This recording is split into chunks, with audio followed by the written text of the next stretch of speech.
Yes! Oh, it's Rog. It's Wednesday. And what have we just witnessed?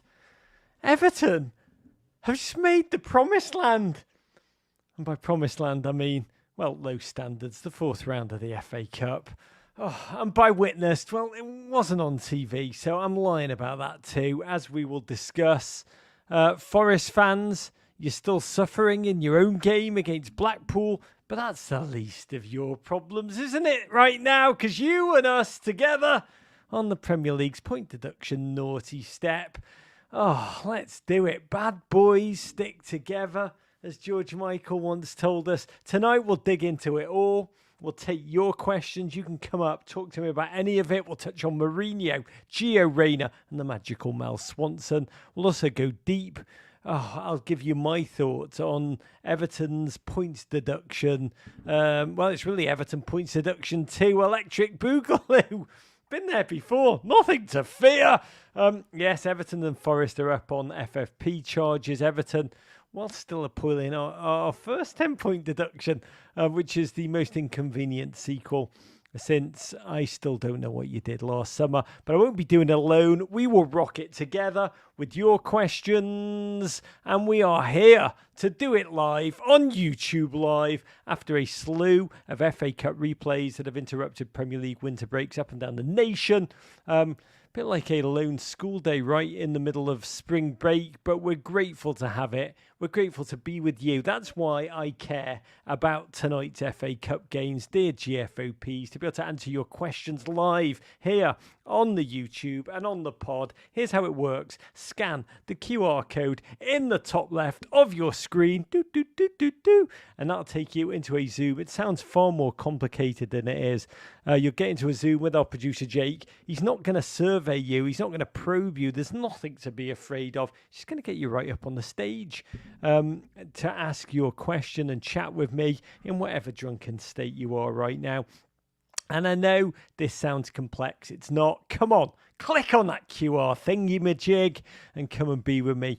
It's audio only. You won't be on the video. Smash the like button if you're here and get stuck in on the comments. We will bang a bunch of those up. God, it's great to be with you. And let's start with a toast. Raising tonight's third first Bud Light of the day. I've actually just finished it before I came on. To Lionel Messi. And Aitana Bonmati, who won the best players at the truly awfully named FIFA Awards, the best. Is that really all they could come up with? That's like, I'd love to be in that creative, what can we call it? I know, the good. I think we can do better. I mean, God, the award itself honestly looks like an office tchotchke that you get for being like best regional salesperson in Northeast Ohio. I honestly never understand, I've got to say this, why football award ceremonies on television are so awkward, so starchy, and just so easy to deliriously rubberneck and watch. They should be joyous. They shouldn't be so corporate. But there was a lovely moment when the iconic martyr, top ever goal scorer, either male or female, in World Cup finals, 17 goals, first player to score in 5 successive tournaments, was presented with a special trophy. It was beautiful to watch her for more than 20 years of, quote, stellar service to the sport. She's magnificent. But it was announced that the best women's goal of the season will now be called the Martyr, in parallel with the Puskas, which I think is really beautiful to have a Martyr and a Puskas. In terms of the voting, on the US side, this was interesting. I did get a kick out of the captain and the coach ballots. Christian Pulisic voted as his male vote number 1, Messi. Number 2, Mbappe. Number 3, Haaland. Yes, he resisted, I don't know how, the temptation to vote for Serginho Dest. Greg Berhalter's ballot, though. Whoa. The bad to take a swig there just to prepare myself for this. Honestly, Greg Berhalter's ballot was akin to Greg deciding to unfurl a pair of Air Jordan 1 highs in the lost and found colourway just to coach a World Cup game. Greg went number 1, Rodri. Yes. Number 2, Haaland. Number 3, Messi. Greg, we got ourselves a football hipster at the wheel. That's what he has just shown us. By the way, I did hear, separately but connected, Sebastian Lletget was apparently devastated not to make Greg's ballot, took it hard. Okay, to tonight's football, the main event. the FA Cup third round replay on a cold night at Goodison Park. And it ended, I'm not making this up, it ended Everton 1, Crystal Palace 0. A game so bad it was deemed not fit for television broadcast. Yes, my mind was blown too. I'll be candid, I am a professional, but I wasn't prepared for this. I didn't know until right before kickoff. I got into the work Slack where I've got to say, a lot of Evertonians. We do hire a lot of Evertonians at Everton. It's not a requirement, but it's just happened. And like everyone was in there being like, WTF, mate? How do we get this game? This is a rare game in the modern period that was not televised. Really anywhere in the world, there was not. I didn't look for them. But apparently, there was not an illegal stream to be found. It's because the English broadcaster, ITV, chose to show Blackpool versus Nottingham Forest, I think, which came as a result of the FA Cup broadcasters in England getting a lot of crap for previously prioritising Premier League ties for broadcast when they should be showing potential cup upsets and underdog fixtures. Okay, then.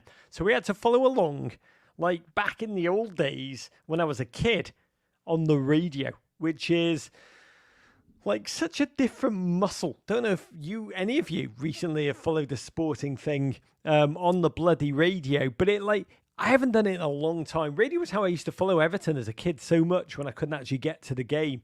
And it demands so much of the listener, concentration and imagination. I have very little both of those, to be candid. But when you're following a game on the radio, the person's speaking and you have to construct little images, little dreams in your own head about what you're hearing. Dwight McNeil, what does he look like as he scurries up the wing? So I did a lot of that tonight. It took me back very nostalgically to being a kid, to dream big dreams, always have hope as the voice gets a bit more excited. That's what it was like when I was a kid. Tonight I heard, I'll be candid, a lot of drudge. It was, let's say, a scrappy game. Palace had a lot of the ball early, could do nothing down the flanks with it. Everton lacked any sense of creativity or inspiration of any kind. I was actually getting a lot of texts from mates who were at the game, freezing their ass off.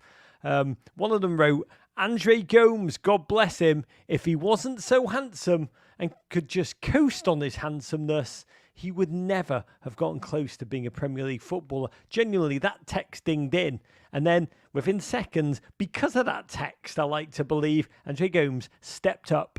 And well, I only know what happened because a fan happened to post a video of this goal on the Everton score on Twitter that they shot off the Everton replay board.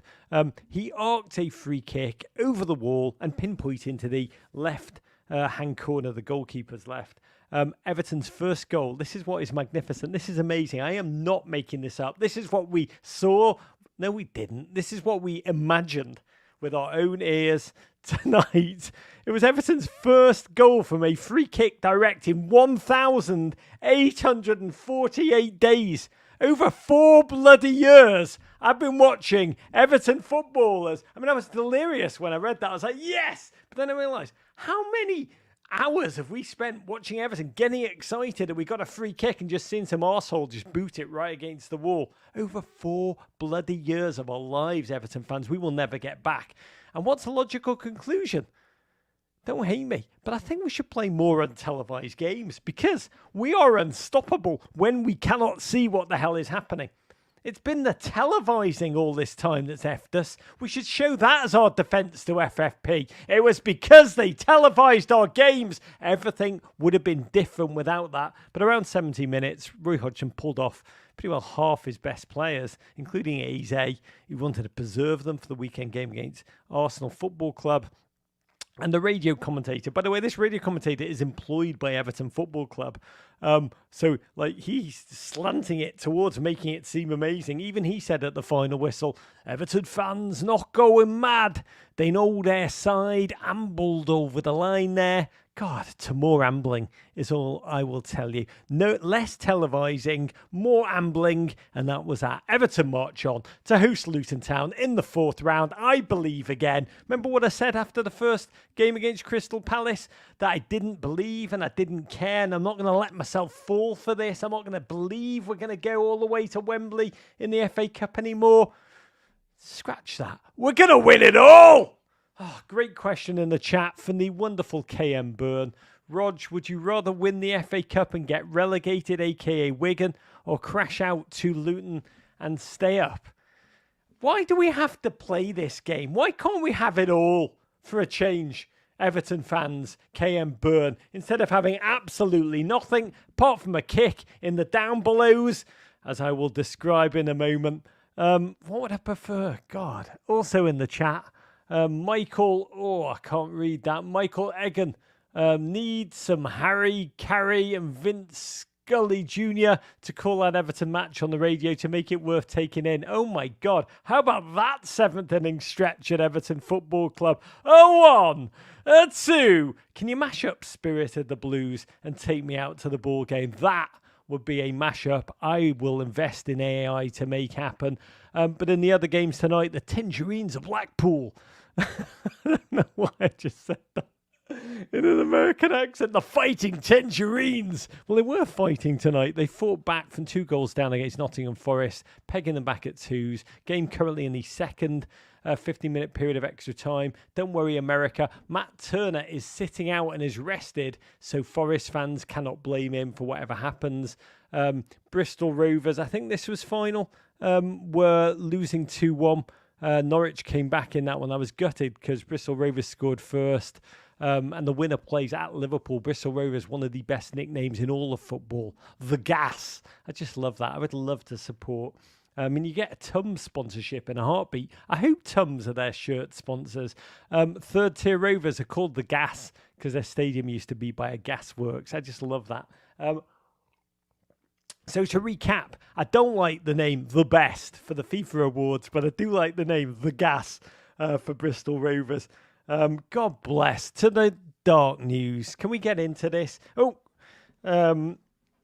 Quick update. Yes, it just flashed on my screen. I got excited for a second. I thought I was going to give you an update, but instead let's plummet into the madness, the darkness, the chaos. For Everton and Nottingham Forest fans, I do believe, and you've got to bear with me here so we can really talk about this. I actually believe it's chaos for the Premier League to a large degree. But first of all, here's the news. If you've not heard it, the 2 teams, Everton and Forest, have been referred to an independent commission over an alleged breach of the Premier League profitability and sustainability regulations. Forest have become just the 3rd top flight club to be charged with a breach of the league's rules after reporting losses that exceed the allowed amount over the 3-year reporting cycle. Everton, we loved it so much being the second one. We've done it again, apparently. Bit akin to the James Franco first time meme. That's who we are. This is the second time we've been referred, not just the second time, but second time this season. The 10 points that have already been taken off us are still under bloody appeal. On what planet does this happen? We'll dive into this. In terms of the case, both Everton and Liverpool have been referred to the chair of the judicial panel, who will appoint separate commissions to determine the appropriate sanction. This is bonkers. It's mad. I mean, I'm sorry I have to say these phrases, but I do need to answer these questions. For process freaks who want to know the technicalities, the clubs have 14 days to submit their formal responses, and under league rules, the hearings must be concluded within 12 weeks. I just love the notion that Everton have just turned around to Beto and said, "Love, can you write our response, please? Just make it a formal one." What the rules? Well, what we know is this, that the club are in breach of profit and sustainability rules if the calculation over the relevant period of 3 years is a loss in excess of $133 million. That's reduced a little bit if they've come up from the Championship like Forest. Both teams are mounting their defences. But Everton, what can I say? A good friend of mine, a proper blue, grew up travelling home and away, lives in the United States now. Scott, he texted me when the news broke through and he said, "I don't know what to do with the latest on Everton. It feels like we're all just living in some kind of hidden camera prank show and the host is going to jump out from behind the cameras and just tell us that we've all just been punked." That's the feeling of just surreal madness that we're engaging in. At this point, honestly, I kind of believe, or I'm telling myself this, that the club I love is dead. That it died a long time ago, pretty well when Usmanov, our oligarch, had to leave the club. We'll talk about that in a minute. Post-invasion of Ukraine, that was Russia's, not Usmanov's, but he was so complicit in the Putin regime that he had to step off as his money was impounded by the British government. As a result, I kind of think, I've talked about this. When you cut a chicken's head off, it will run around still, the nerve ends, it'll still move. But at the same time, it's very, very dead. That's kind of what I'm telling myself. And I'm not sure if I'm managing my own worst expectations. But Usmanov, he's one of Putin's most dedicated oligarch funders. And the part that's not talked about in all of this chaos in the Premier League at the moment is the people we've let in as owners, as investors. So few questions have been asked. Ours, Usmanov was this oligarch up to the hilt with Putin. Forrest was, you see him on the games. He's the big Greek gent. I just read this week a New Republic investigation. I'll just say he's very involved in global shipping. And you can Google the New Republic and the name Evangelos Marinakis, and you can see what kind of shipping he has been involved in. But the City thing, we know who City's owners are. The Newcastle reality, I mean, we're discussing this on the day in which it's been reported that Newcastle's chairman, Yasser Al-Rumayyan, is facing a $74 million lawsuit for allegedly having carried out the instructions of Saudi Arabia's Crown Prince Mohammed bin Salman with, quote, malicious intent. How do you know Mohammed bin Salman? I thought Newcastle was nothing to do with Saudi Arabia. But go and find this. It's all over the headlines today. Apparently, legal papers have been sent everywhere to Rumayyan, including St. James's Park. Can you imagine being in the mail room there when this comes through? That says that their chairman acted with the aim of, quote, harming, silencing, ultimately destroying the family of the kingdom's former intelligence chief, a gent called Dr. Saad Al-Jabri. I know Newcastle is not owned by Saudi Arabia, but Rumayyan also just happens to be the governor of the Public Investment Fund of Saudi Arabia, the Sovereign Wealth Fund, the chairman of the state-owned petroleum company, Aramco. Also, he's the chairman of Live Golf. More to come here in his human darkness, but this is what the league has let in. And by the way, when I read the story, on one hand, I've got to hand it to Rumayyan. He is quite the bloody multitasker. But more on that story. I'm just trying to say this is what happens when the checks on who is coming into your league are not diligent. Due diligence, it's more just like, show me the money. This is what you open yourself up to, and the money can be there, and then it's not. But what does it mean for Everton, beautiful Everton? Currently just one place, 1 point above the relegation zone. 10-point deduction already given to us. We beat that one. So another one incoming. That appeal still being held. Mad this, by the way. The 10-point deduction was for many of the same years. Stay with me here. The first 10-point deduction was for a 3-year period. The next challenge that's been given to us is about just an additional 1 year and 2 of the years that led to the first one. What it means is 2 of the toxic years that led to that first 10-point deduction thing, they're contributing to this second charge. There is, I did a law degree, a thing called double jeopardy in most legal systems, but not in this process at all. And the amazing thing is, to everyone who's saying, well, you shouldn't have spent so much on transfers, should you? Only Brighton and Luton have had a lower net spend on transfers than Everton over the past 5 years in terms of current Premier League teams. Sean Dyche, who has barely been able to bring in a living, breathing human being to the Everton Football Club. And Everton's defence revolves around the fact that they're being punished for losses connected to the building of the new stadium at Bramley-Moore Dock. And because, and I've explained this a number of times now, the second Putin invaded Ukraine, oligarchs had their money frozen, Usmanov chief amongst them. He was the first to get his big mega yacht pulled, by the way. Well, I read a headline, I remember when it happened, oligarch gets mega yacht impounded. I was like, please don't let it be it was Usmanov. Okay. Of course, it was bloody Usmanov. He just agreed on a $250 million agreement to sponsor our new stadium. Essentially, I think 40%, was it? 45% of Everton's sponsors were his many businesses. We lost them all. When that happens, you have a massive deficit to fill. God, Putin, you were the butterfly wings that killed my club. And Dyche is left out there hanging. I feel for so many people here. I feel for Sean Dyche. I really, really do. because our current owner, or the one left behind by Usmanov when he upped and decamped, Usmanov's former oil partner, Farhad Mashiri, he was just a front for the whole operation. He doesn't have a pot to piss in. He's desperate to sell the club. Oh, more on 777 in a moment. But our chairman, long-time chairman, Bill Kenwright, a gent who loved the club but held on for far too long, he recently passed away, so he's no longer there. So Everton essentially have no spokesperson to counter any of this. I mean, I'm not their bloody spokesperson. The one person who's speaking on all of this is poor Sean Dyche. Honestly, it's a travesty. Dude's our manager. He's hardly been there. He wasn't even around when most of this happened. He should not be the one going out there and being the spokesperson to defend us on the daily. But he has spoken beautifully. I found it very touching about how desperately he's tried to comply, how desperately what the club have done, how he speaks beautifully about what this club, Everton Football Club, means to the city of Liverpool. What the new stadium could do for the economy, for jobs, for life, for everything. Thank you, Sean Dyche. I got to tell you, thank you, mate. You didn't have to do this. You didn't even have to stick around. You could easily have upped and offed and been like, sod this. But my God, it is beautiful to see you speak up as an advocate for the city, for the club, for the fan base. I feel so sorry for the fans who've done nothing wrong. I've constantly, honestly, cried out for the idiocy of the ownership, but it's been like screaming into the void. We have no real sense of what could happen now. We have no real idea.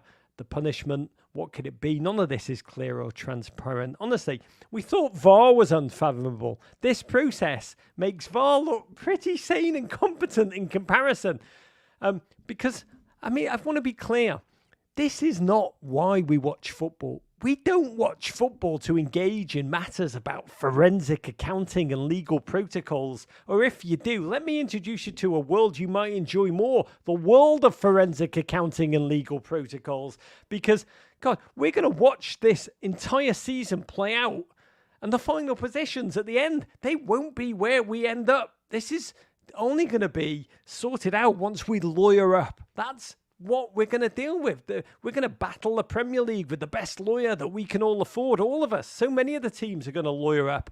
I know this now. Why do I know this? I hate that I know this. Everton's lawyer is Lawrence Rabinowitz. God, I hate that I know this.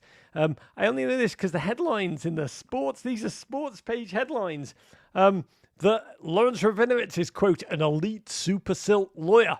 I'm very pleased we got I don't know what a super silk lawyer is, but bloody hell, I'm so bloody pleased we got one.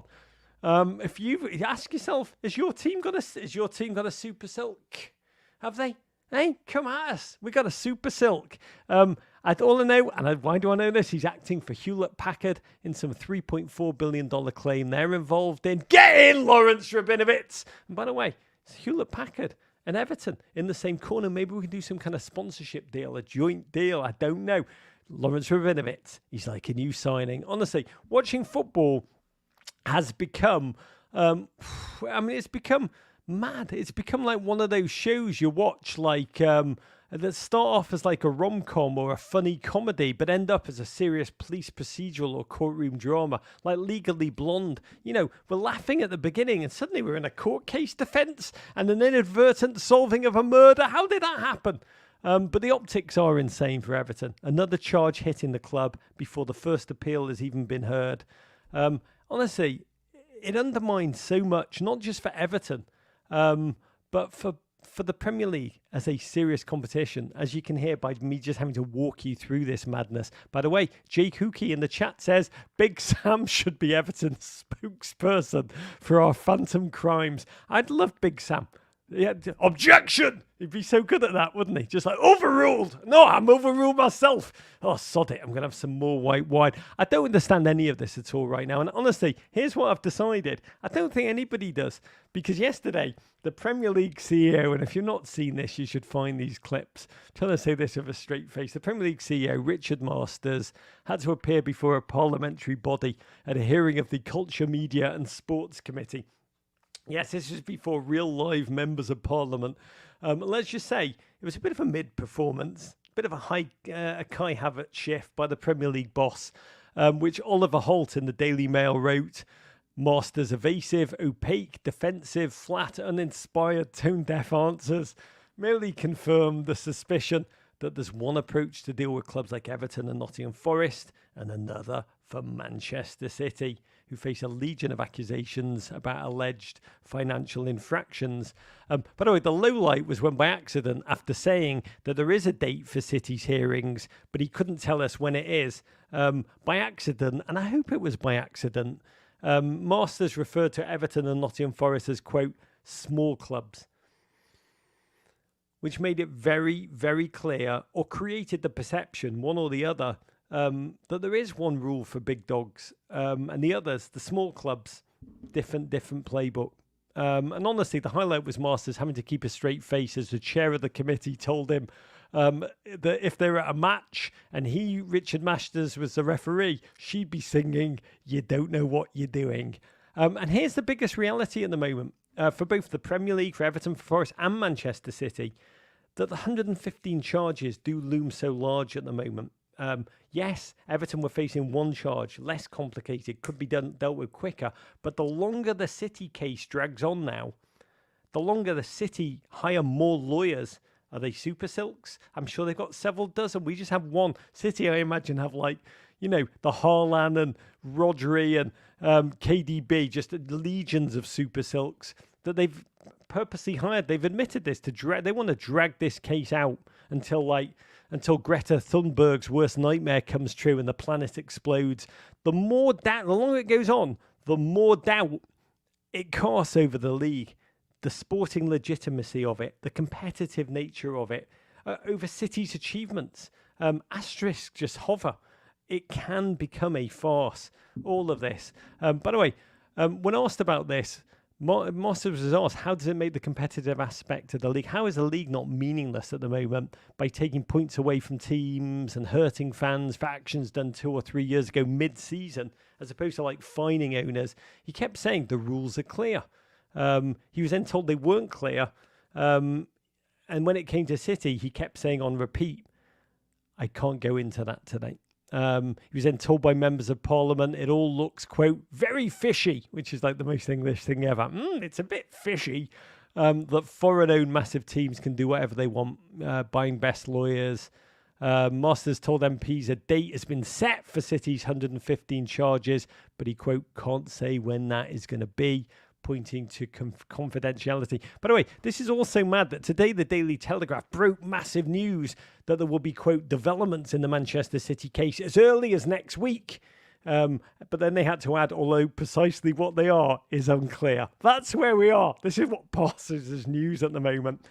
All of this was done, by the way, can we just give some applause where it's needed, with an audience member, Julie Clark. Julie Clark, I have not met you, but you are an incredible human being. Julie Clark is a member, I believe, of Everton Fan Advisories Board, and Julie Clark sat right behind the Premier League CEO, Richard Masters, wearing an Everton t-shirt. So you had all of this going on with a woman sitting behind, just giggling away, and Julie Clark almost fell off her chair, when one of the lines was, we want to be open and transparent. God bless you. JC is awesome.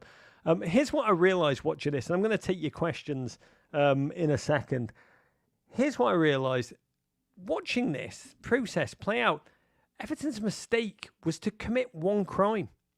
Because this whole system is actually designed to encourage more mistakes, more crimes.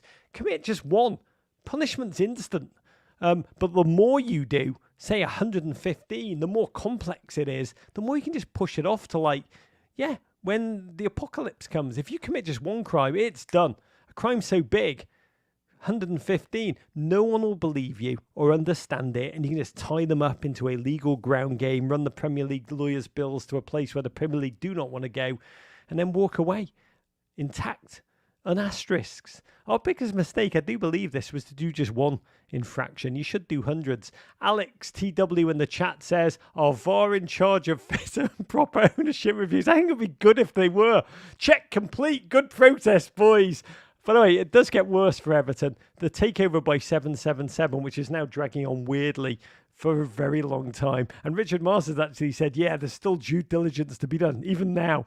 According to every report in every newspaper, They do sound like they make Ponzi scheme operators look really preferable. 777 are the American group who own a network of teams that they brought all these distressed teams. Many of the teams had massive financial problems when they were taken over. They have bigger ones now. 777 just had a monetary transaction yesterday blocked by the Bermuda Monetary Authority. When you know how dodgy they are and that they're stopping you from doing business, it's not good. It was announced yesterday 2 of 7777's sources of funding are being investigated by financial watchdogs. This is not good. Lawsuits are piling up. Their subsidiaries are reported to be taking out loans at 52.5% interest rate. I'm not exactly sure. I'm not an accountant, but I don't think they sound like they're going to be very good, fit and proper owners. Sometimes I do think this is the last thing on Everton. Why us, Lord? Why are we so punished to walk the earth with this blue version of the Scarlet Letter? Just like Job, and Groundhog Day and Sisyphus merged into one footballing dark reality. This is where we are. We're almost at theological levels of questioning, of suffering.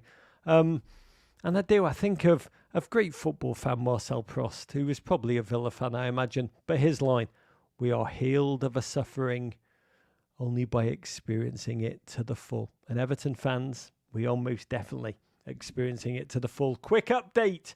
Forest have taken a very, very late lead over Blackpool. Chris Wood, I believe, got the goal. It looks like they will go through in other games tonight. Yesterday, Wolves came from behind twice to set up a Black Country derby against Daryl DK and West Brom at the Hawthorns. Good times. David Moyes, weakened by injury and AFCON absences. West Ham went down. Early goal by second tier Bristol City. David Moyes used to play for the Robins in the 80s, but he was seething throughout. It's going to be fascinating to see how the Hammers respond at Sheffield United at the weekend. And Newport ended brave National League Eastleigh's FA Cup run with a resounding 3-1 win, which means League Two Newport, the Exiles, will welcome Manchester United to a 7,000-seat Rodney Parade and earn $506,000 when their game against United airs on TV. Oh, so their game will be on TV, but ours won't. I love this, though. The Newport manager, Graham Coughlin, happens to have been a massive United fan, and he said, I can't get my head around it. It doesn't happen to people like me. I'm really emotional. I don't know when it'll sink in, but I'm sure my family's doing Irish jigs around the house at the moment. It's going to be a hell of an occasion, and I can't wait. Honestly, I think they're going to do them. Keep the FA Cup weird. Two quick pieces of news from Europe before we take your questions. Jose Mourinho leaving Roma in tears. Tears in his eyes. Were they real? I don't know, but Gent is nothing apart from an incredible ham right now. Dude puts the word ego into EGOT. Beloved in Rome by the fans, who have always felt second string compared to the powerful clubs up north. And he made the Roma fans feel alive. The Europa Conference League win. They packed that stadium to watch his teams. I was there a couple of weeks ago. It was amazing. But the football outside of European competition, inconsistent. The league challenge that was expected never came close to happening. Mourinho now fighting to preserve his own narrative, talking about how he didn't get backed by the American owners. The Friedkin family, despite the fact they brought in over $100 million of euros of players in his first summer. Dybala, Lukaku, the league's third highest wage bill. One journalist totted up there were 29 red cards given to Mourinho and his coaching staff over the last 2.5 seasons. That's probably his greatest legacy. To replace him, Roma have turned to former captain Daniel De Rossi, just a club icon. Not the greatest manager, 17 games in charge of a Serie B team, I believe, but an epic icon. In classic Roman style, here's an icon, bread and circus. Some bubble among American fans that Jose should now come and manage the US men's national team.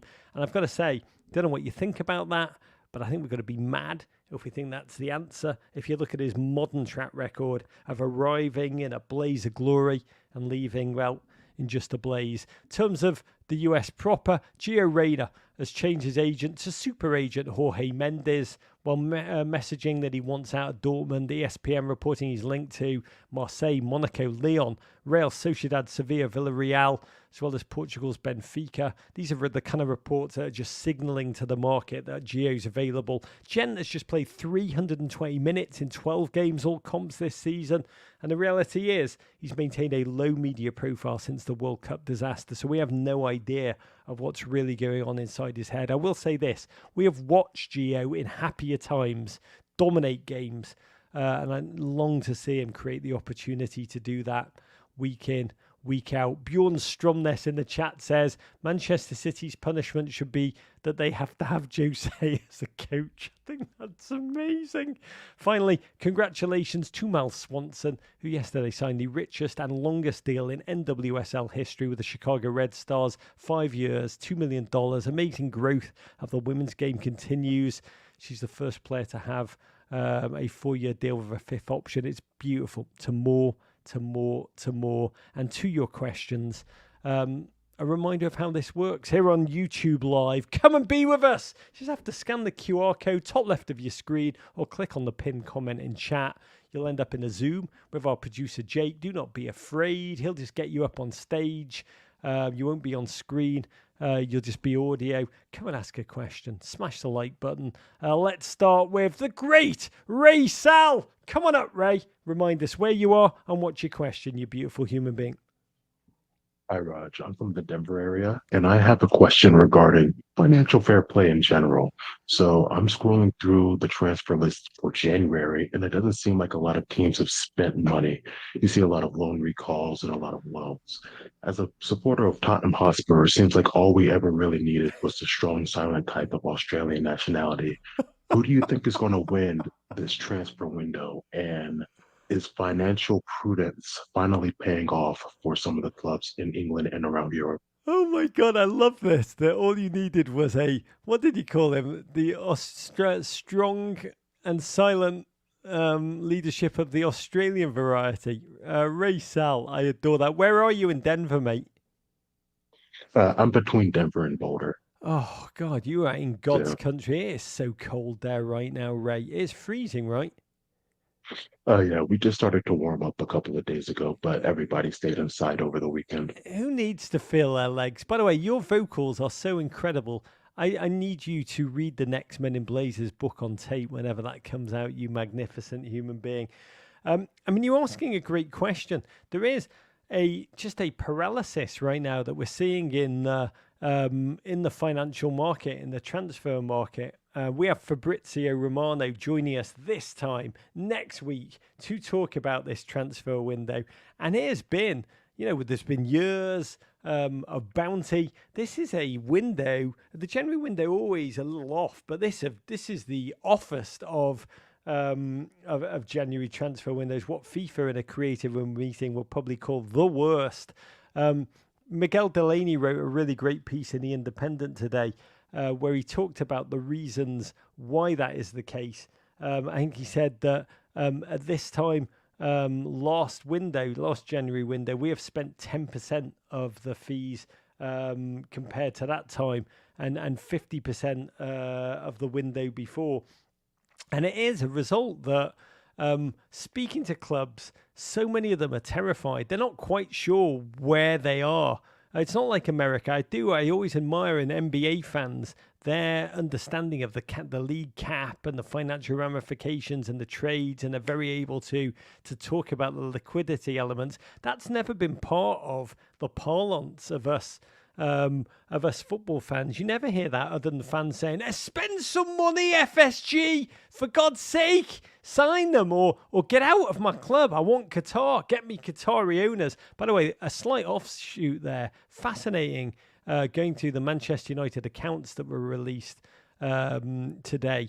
Just, the Qataris doing a PR campaign about how much money they were committing and how they made the biggest bids, and the reality of their bids and the reality of the the fiscal security. Like they wouldn't even confirm that they had the money. So the football fan just wants money to flow endlessly. Got to compete. No, there was never a will to say, hang on a minute, this money that's just been brought in, by the way, by PSG, by Manchester City, where they just raised the incredible amount of salaries paid for footballers to a paying place where most teams couldn't even come close to competing. So we do need some kind of known structure. I want to be clear, I'm not against some kind of cap, some kind of restrictions. They just need to be known and then run. We need the Don Garber, is the real. I don't mean Don Garber himself, but the league almost needs a commissioner with known rules that are shared, that are deeply communicated, that are utterly understood, and infractions of. I mean, like what Chelsea have done with this, just blowing the market open with $1 billion, but then amortizing it over years. I don't think anyone in football knows a Chelsea over. People know Chelsea are very close to the line. They're not quite sure, are Chelsea over the line? Will they be over the line next year because of what they've done? I mean, there's so much that is unknown. And into that race, Sal, I mean, so there's been almost a freezing. Like, no one wants to move. It's the whole transfer market is like Squid Game, the first game in Squid Game, where like that big doll is at the end just shooting people randomly who move. And so everyone's just frozen. Everybody. Arsenal, they need Tony. Tony's now signaling, I want to come. I want to go to a big club. Arsenal don't know where they are. They're kind of paralyzed. They don't know what they can afford. United don't know what they can afford. Wolves certainly don't know what they can afford. And so there is a fear. No one wants to move. Forest are reportedly desperately selling people. Why? So they can show the Premier League that they're taking this seriously. That's kind of where we are. So this is a transfer window of madness. And who does it? Who does it benefit? Ray Sal, great news. Tottenham Hotspur, who have not been, I wouldn't say they've been fiscally strategic. They just have never spent money. They just do not like spending money. They sunk it all into the stadium. They had the couple of years of COVID where they lost double revenue because they weren't just losing Premier League income. They were losing, they budgeted, they were going to get NFL money flowing in. So the money at Tottenham has been super, super tight. And so where there has been a pecuniary or a fiscal sanity, yes, clubs like yours, Ray Sal, I do believe will thrive. And I hope they do bloody thrive, man. I wish you, Ray Sal, true joy, true happiness. And I can't wait. Tottenham obviously not playing this weekend. I cannot wait to see them back in action again. So they bring you true warmth and joy. Ray Sal, come be with us anytime, you beautiful human being. Next up, it's the great Daniel Malloy. Oh, Daniel, how you doing, beautiful? Tell us where you are and what's your question. Hey Raj, I'm calling from a very frigid Detroit, Michigan at the moment. Congratulations, man. I'm so happy for you. Yes, Red Wings are in the playoff spots right now, knock on wood. The Lions are doing well, so good times in the Motor City. You deserve, man. You deserve every single moment. 33 years without a single playoff win. That's like, I mean, you are to playoff wins what Everton are to free kicks. Genuine joy for you. You deserve all the Buddies pizza, man. Just enjoy every single slice. Buddy's definitely the best pizza if you're in Michigan and Detroit. I wanted to ask you, over the holiday break, I went out of town to see my folks, and it's probably the only time they're introduced to football and Premier League soccer. And most of the time it's me having to defend things like, why are half the teams called United? What exactly is an Albion? What exactly is a Hotspur? And I have to explain the intricacies of the English football game and promotion relegation. And mostly they understand it, but last time they stumped me on a good one. So we have VAR that will, by the millimeter, determine what is offside and what is onside. And we will have the Hawkeye system determine, did the ball exactly cross the goal or not? So everything's very technical, except for this one question my dad asked me: who exactly determines stoppage time? And what do you mean it doesn't end at 7 minutes or 8 minutes? So everything's all very down by the rules, yet we still have this arcane 19th century clock keeping system. And I was just wondering, has the concept of a clock reached England yet? Because we have this in Division 8 high school football in Michigan. Every high school has a clock that can stop. Yeah. Is this heresy? Is this considered like you'll be kicked out of the realm if you bring this up? Has this ever been discussed? Because you know what, that kind of infuriates me more than just a simple like onside, offside, or what teams are financially doping. It's just like, when does the game actually end? God, one of the joys of doing this job, first of all, is that watching it with Americans who, number one, this is the greatest place to watch football from. There is so much other than FA Cup, bloody third round replays featuring Everton and Crystal Palace. Everything is on television, so we get to see so much. But also, American sports fans so passionate, so knowledgeable, so intense. Like the knowledge base here is so remarkable. But we get to examine the game, or I've really enjoyed one of at MIB is seeing it through fresh eyes, watching and asking these kind of questions for the first time. And that can go, from the first ever rave and the first ever letter we got to meninblazers@gmail.com was one about why do have sunglasses not been invented in England yet? That was the letter. And the letter was like, why is it that whenever they show the managers on the sideline and it's mildly sunny, there's like the managers squinting and then there'll be like 1,000 human beings behind them in the crowd, all with their hands over their eyes squinting too? Have sunglasses not been invented? Nowadays, like electricity, a number of English people do have sunglasses. But even in like 2014, 15, that was not the case. And it was hilarious to watch. And the reality is we have thimblefuls of sunlight in the winter. We are a nation of molemen. And that's what we had to explain. But like other people like Daryl Morey, the GM of the 76ers, who's a great friend of the show, he and still does would come and speak to us about why do goalkeepers pass the ball out of the back like that? It's insane. And I'll be like, Daryl, they do it because they're trying to draw the defenders onto they want the attackers onto them, so there's more space in behind. And he's like, I promise you, if you look at the statistics, he said he believes that in the olden days, when a NBA player would take a shot, everybody would crash the boards to get the offensive rebound. But the data showed that was ridiculous and a very poor decision to do. It was just custom that led to that. The stats actually said the second you shoot, you should just retire and get ready to defend your own net. And he's like, I promise you the stats will be that way. It is fascinating. I think Daryl wanted a team called something like launch and squish, long ball and press. Don't play out the back. Too many mistakes. The stats, he believes, leads to he's essentially Roy Hodgson's dream general manager. But all of this leads to your parents' question, which I welcome and which I love. I'll just say as an aside, Daniel Malloy, just thank the Lord it's your parents and not your in-laws. Because having to explain these intricacies to your in-laws who are just one step removed, it takes a lot more patience. Let me tell you that from unified experience. But the question's a brilliant one. I love that you're throwing in a bit of Michigan boasting. That, what did you say? 8th level Michigan high school basketball has that clock. Is that what you said? Yeah, because could you like imagine like during like the 17th hole of the British Open, some official comes out and says, we're going to add 3 more holes of stoppage golf. And at the end of a Formula 1 race, we're going to add... You're making it sound like the Premier League and the points deduction. Do you mean like they're just making it up as they go along? Here's the ethos that you can explain to your parents. What's your mum and dad's name, Daniel?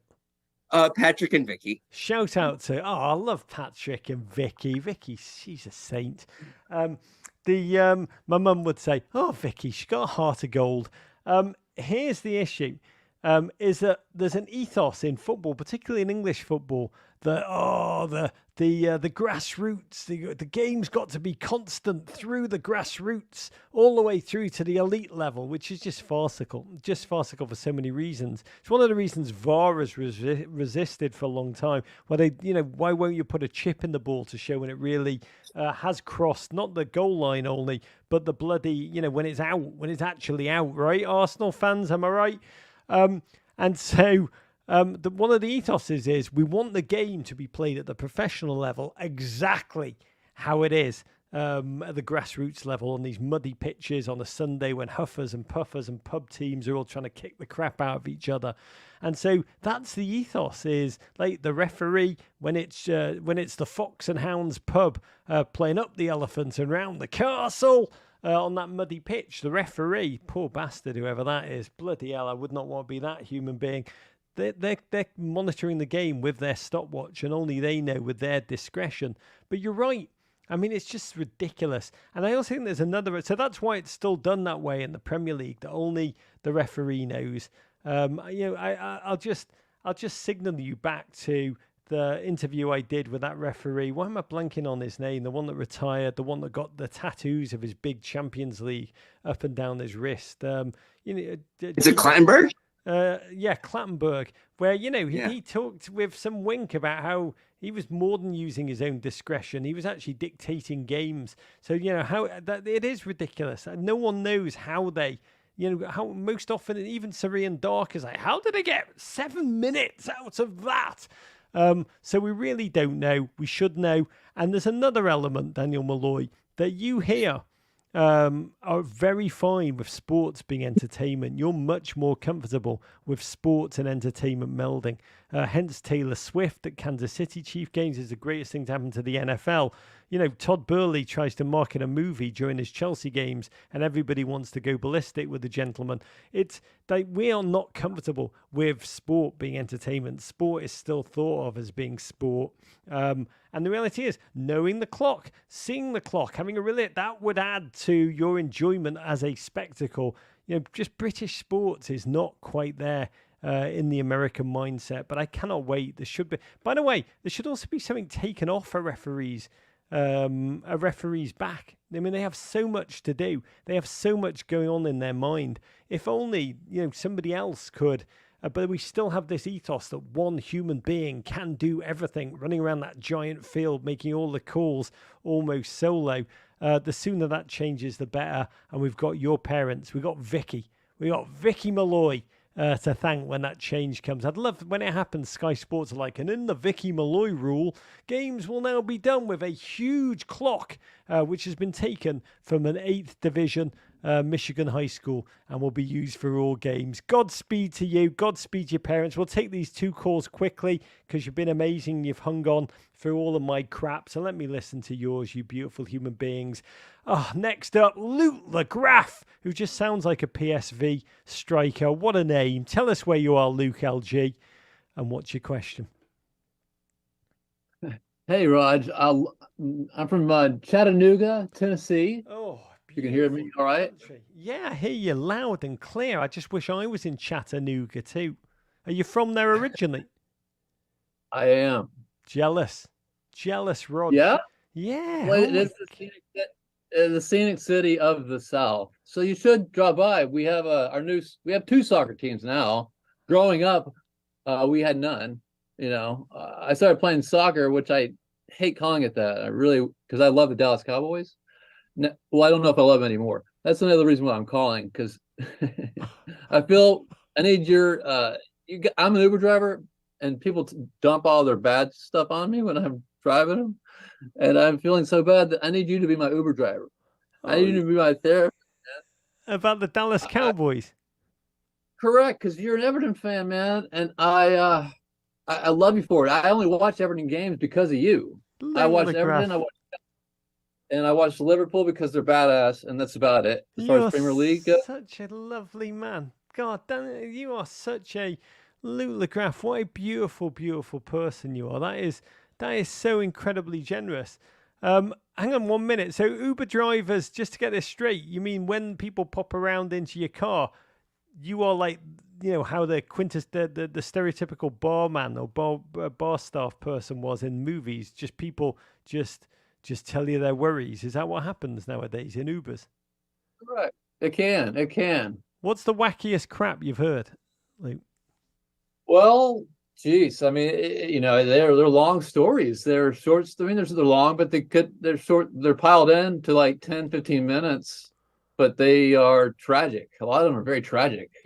Rural South, the rural South can be pretty sad at times. A lot of drug use, a lot of people getting abused and stuff. And I hear all of it, and I'm just supposed to be, I just sit there and be like, well, I'm sorry.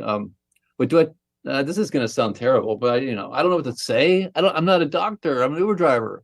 I'm a failed soccer player. Failed soccer player and an Uber driver. Oh my I know. God. I need media. I'm sorry. This is amazing. I mean, God, this is hard. And you're hearing this. Then to know, I will say during COVID, the pandemic, the early days, people would write into us with some of the hardest stories I've ever. We always have a very personal and beautiful mailbag, and we're very grateful. During COVID, we got some of the most complicated emotional letters from you incredible GFOPs that we've ever received. It was an honor to get them. It really is our mission in life to try and bring joy and to bring a sense of nourishment. And I remember in that time, Luke, I remember that time there were a couple that stumped me. Like I would Google them and I'd call up friends of mine who were like psychologists and therapists, so I knew what to say in some of the most complicated and harrowing realities. I feel for you that you are dealing with that every single day. And you also remind me of a book I actually read at that time. A writer called Lee Durkee wrote a book called The Last Taxi Driver, about very much what you're describing. It's a brilliant book about a driver and what they hear, what they feel, what they how they experience as they navigate their own life and the lives of all of their passengers. I mean, it is quite brilliant. I mean, what I'd say is, God, I wish I had good things to say to you about the Dallas Cowboys, because I'm a horrible person. And the honest truth is, I used to feel a relief when when the Dallas Cowboys were knocked out, when the Red Wings were knocked out in the hockey, because all the teams I support are crap. And when Manchester United, didn't win the league, that was like a great season for me of sports. But I never had any desire or thought my teams would win. Jerry Jones is a complicated man. I mean, a very, very, as you know, a very, very complicated man. And here's what I would say about Dallas. The thing I do admire about the Dallas Cowboys is their fan base. Just the hope, the optimism, the belief, the constant shock when it doesn't happen. And it's not happened a lot. But the kinship between them, I do admire it. The deep, profound connection amidst Dallas Cowboys nation. If I were a Cowboys fan, and I can't imagine being that, they would like me saying if I had hair, which I also can't imagine. That's what I'd say, Luke LeGraff. Enjoy the friendships that you have developed as a Cowboys fan, that you share, that you feel the kinship of those fleeting. And enjoy Bill Bates, mate. Just that guy. That guy was, I do miss Bill Bates, your special teams player. He was just, never met him, would like to meet him. But just the dedication, the tenacity, the madness that he used to bring on a regular basis.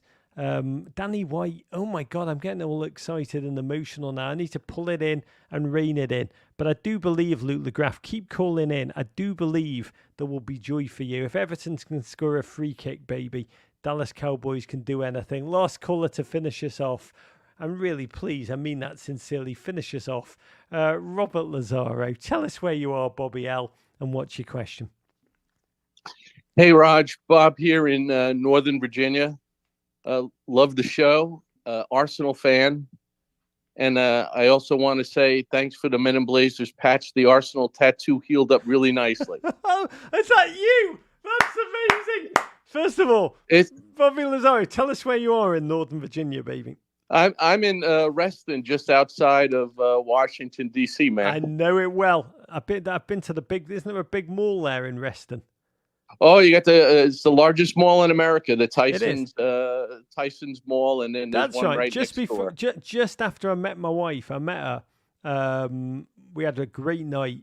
I ran out the next day to the mall at Reston, Virginia, Tyson's Corner, and I brought a new television set and a new couch, so she didn't have to see the old one, which I'd had. Like, I found it in a back alley in Chicago, and I think if you sat on it, you could probably, I don't know if this works medically, but you could probably get pregnant. So I got rid of that couch really quickly, and I got rid of my television.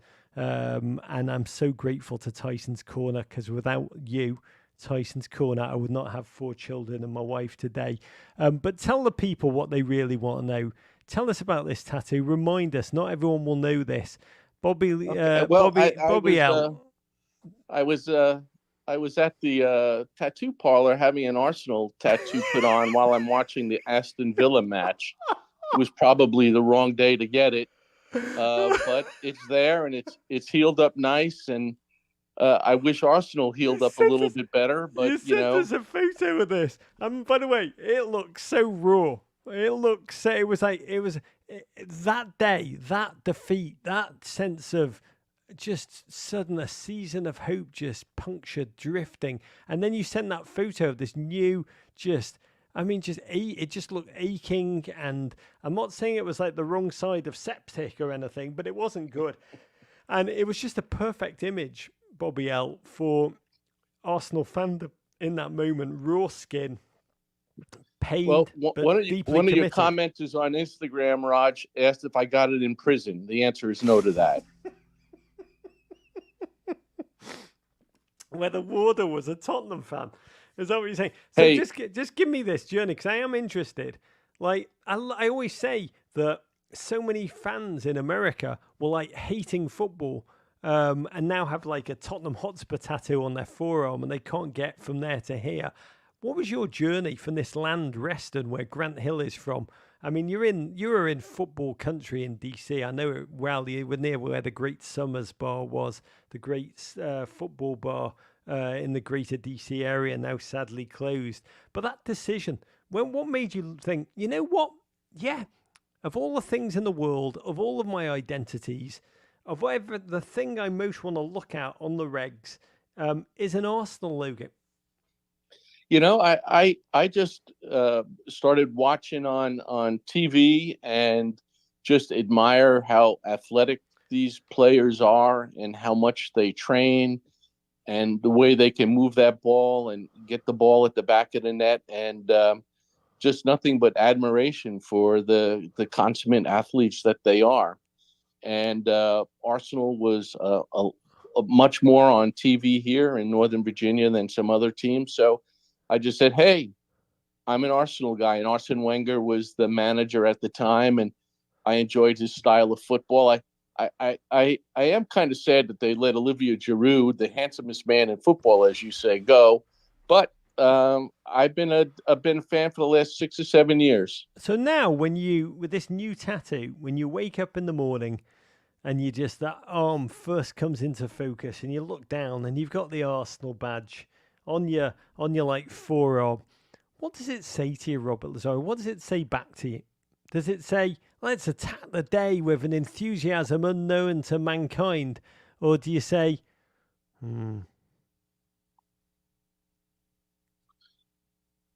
Hope springs eternal, Roger. And I love the team, and I think they're going to do. I am optimistic that they finish at the top of the table, but I have hope.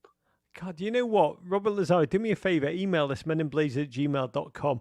I want to send you one of my Arsenal Hope Kills mug. This could be your next tattoo and could possibly go with it, or at least can live side by side. The mental picture you created for me, sending me your Arsenal tattoo. By the way, any of you listening who've gotten football tattoos of any kind, I would love to see them. meninblazers@gmail.com. Send them in. I love them all. I love nothing more than an American license plate with a football something on it. It thrills me to see you like Alaska State plate with like Daichi's Army written on or whatever. I love it. But the image of you, Robert Lazaro, strolling around Tyson's Corner, sleeveless, I imagine like Arsenal fans flocking around that arm tat as you walk.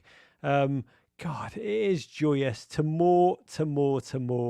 And that brings tonight to a close. I do want to finish with a toast. which was triggered by an observation by the great Bjorn Stromsness, who said, "Do you all see Luca de la Torre with his backheelish goal today? Oh, and an assist. He was magic." And the answer is yes, he was. LDLT, San Diego's finest, scoring a beauty for Celta Vigo in a 3-1 Copa del Rey win over Valencia. It's an incredible goal, just an instinctive back heel. It is beautiful to see that midfield technician working his magic. May he continue to build on this in La Liga in the weeks and months to come. And you can read all about LDLT and all of our American men and women just grinding away abroad in our American States United newsletter. Sign up via our Men in Blazers website. There's a new issue that we are just finishing that is going to go out, I believe, tonight. And it is joyous to be with you. Absolutely and complete. It's a massive week at Men in Blazers Media Network. Big news coming towards the end of this, which I'm so excited for. Before we go, quick mention for everything coming up on what we're doing. All of it powered by the GFOPs at Bud Light. Easy to drink, easy to enjoy. Tomorrow, brand new episode of This Week in Wrexham with our Welsh correspondent, the maestro, Tommy Cheese Lewis. And this is an incredibly ambitious episode in which Tommy explains away Wrexham's rise, parallels a resurgence in Welsh national pride and the Welsh language. I can't wait for you to see it. Subscribe to our YouTube. Here, smash that subscribe button and make sure you don't miss it. I've loved being with you. I couldn't see Everton. I can't see you, but I've loved both of these things. You have made my night. We will be back next Wednesday with Fabrizio Romano. Come on and ask Fab whatever you want to ask him. And then the week after, transfer deadline day, I believe, whisper it, don't shout it, with the great Rory Smith. To you, it's a joy to be with you. Big love. Thanks to all my team who made this possible. This is Rog saying courage.